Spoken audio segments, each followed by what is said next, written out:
नमस्कार मित्रों, साइंस में एक छोटा सा पॉइंट लेकर आए हैं। पॉइंट का हेडिंग है परमाणु। क्या नाम है?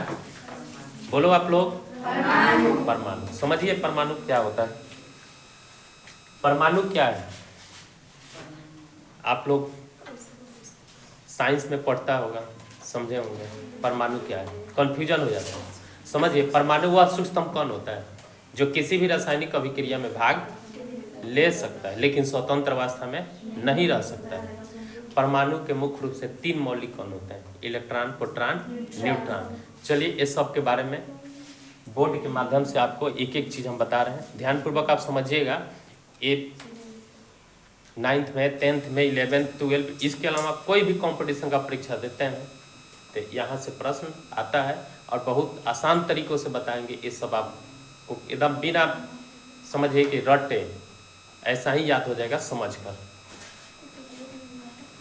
परमाणु क्या है? परमाणु वह सूक्ष्मतम कण है जो किसी भी रासायनिक अभिक्रिया में भाग ले सकता है लेकिन स्वतंत्र अवस्था में नहीं रह सकता है। उसे क्या कहते हैं? परमाणु। और परमाणु के मुख्य रूप से 3 मौलिक कण होते हैं। परमाणु के मुख्य रूप से कितने मौलिक कण? 3। Electron, proton, neutron. लेकिन इसके अलावा भी परमाणु के अस्थायी कण होते हैं। ये 3 जो कण होता है इसको अस्थायी कण कहते हैं। क्या कहते हैं? अस्थायी कण। इसके अलावा भी है, इसमें पॉजिट्रॉन है, मेसॉन है, न्यूट्रिनो है, फोटॉन है, ये सब। लेकिन परमाणु के किस प्रकार के कण है? अस्थायी। तो अस्थायी के बारे में नहीं, अभी मात्र बताएंगे हम आपके परमाणु के 3 मौलिक कण, इलेक्ट्रॉन, प्रोटॉन, न्यूट्रॉन। क्लियर हो गया? परमाणु के कितने मौलिक कण? कौन कौन? देखिए इलेक्ट्रॉन पर जो अवेश होता है माइनस यानी ऋण अवेश होता है। परीक्षा में आ जाए, चाहे कोई आपसे पूछे कि इलेक्ट्रॉन पर किस प्रकार का अवेश, तो क्या बताइएगा? ऋण अवेश। प्रोटॉन पर किस प्रकार का अवेश? धन अवेश। न्यूट्रॉन पर किस प्रकार का अवेश? तो उदासीन। इस पर न तो धन रहता है न तो ऋण रहता है, यानी जीरो समझिए। इलेक्ट्रॉन पर कितना अवेश होता है? तो -1.6 × 10⁻⁻⁹ कूलाम। अब कूलाम क्या है? तो अवेश का मात्रक ही कूलाम होता है। अवेश का मात्रक क्या होता है? अवेश क्या है? तो इलेक्ट्रॉनों के प्रवाह को अवेश कहते हैं। ये जो विद्युत धारा देख रहे हो आप लोग, बल्ब जल रहा है, इसमें इलेक्ट्रॉनों का ही प्रवाह हो रहा है, जिसके कारण बल्ब जलता है, पंखा चलता है। अनेकों प्रकार का इलेक्ट्रॉनिक डिवाइस जो घरेलू है, चाहे कहीं पर भी यूज किया जाता है, वो किसके कारण यूज किया जाता है? विद्युत धारा। विद्युत धारा यानी अवेश, अवेश यानी इलेक्ट्रॉन। चलिए आगे बढ़ते हैं। प्रोटॉन धन अवेश होता है। एक प्रोटॉन पर कितना अवेश होते हैं? तो 1.6 × 10⁻⁻⁹ कूलाम। न्यूट्रॉन पर कोई अवेश नहीं होता है।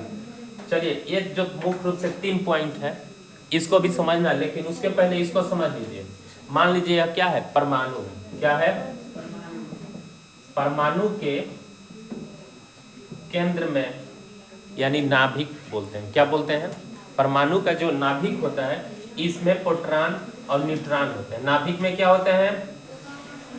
प्रोटॉन और न्यूट्रॉन। लेकिन नाभिक के चारों ओर जो घूमने का काम करता है वो कौन सा रहता है? इलेक्ट्रॉन होता है। परमाणु के नाभिक के चारों ओर जो घूमता है वो क्या रहता है? इलेक्ट्रॉन। ये भी समझ गए होंगे। परमाणु के नाभिक में क्या रहता है? बताओ आप लोग। परमाणु के नाभिक में क्या रहता है? Neutron, proton. ठीक है। और नाभिक के चारों ओर जो घूमने का काम करता है वो क्या रहता है? इलेक्ट्रॉन। बिल्कुल समझ में आ गया। ठीक। अब ये जो 3 गो पॉइंट है बहुत भी है यार, आपके कंपटीशन में आते रहता है। अवेश का मात्रक क्या होता है? कूलाम। अवेश का मात्रक CA कूलाम के नाम पर ये नामांकन किया गया है। इसके बाद मैं खोज करता हूँ। क्या चीज के खोज करता हूँ? Electron, proton, neutron. ये ट्रिक पर है। क्या चीज पर है? ट्रिक पर। देखिए ट्रिक एक हमने बनाया है बहुत शॉर्टकट, ईंट पग नाच।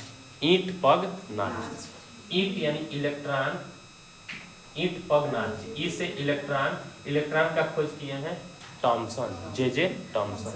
इसके बाद में प्रोटॉन, प्रोटॉन का खोज किए हैं गोल्डस्टीन। कौन किए हैं? गोल्डस्टीन। और न्यूट्रॉन का खोज किए हैं चैडविक यानी जेम्स चैडविक। आप लोग आसानी से बिल्कुल याद कर जाइएगा। बार बार लोग भूल जाते हैं, स्टूडेंट सब भूल जाता है, लेकिन यह एक ऐसा ट्रिक है कि हमेशा के लिए याद रखिएगा। ईंट पग नाच, electron, Thomson, proton, Goldstein, neutron, Chadwick. समझ गए? कोई दिक्कत? अरे जोर से बोलो, खाना दिक्कत नहीं ना है? आप लोग जोर से बोलो, नहीं तो मालूम है कितना लोग समझेंगे ना कि बिना स्टूडेंट को पढ़ा रहे।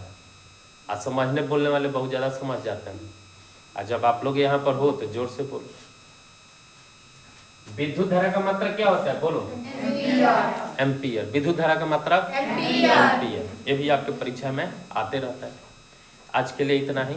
यदि किसी प्रकार का इसमें आपको प्रॉब्लम रह जाता है, कोई दिक्कत है, समझने में परेशानी आ रहा है, जो भी भाई बंधु हमारे ऑनलाइन इस वीडियो को देख रहे हैं उनसे रिक्वेस्ट है कि आप कमेंट कीजिए। जो भी आपको प्रॉब्लम होगा उस प्रॉब्लम को दूर किया जाएगा।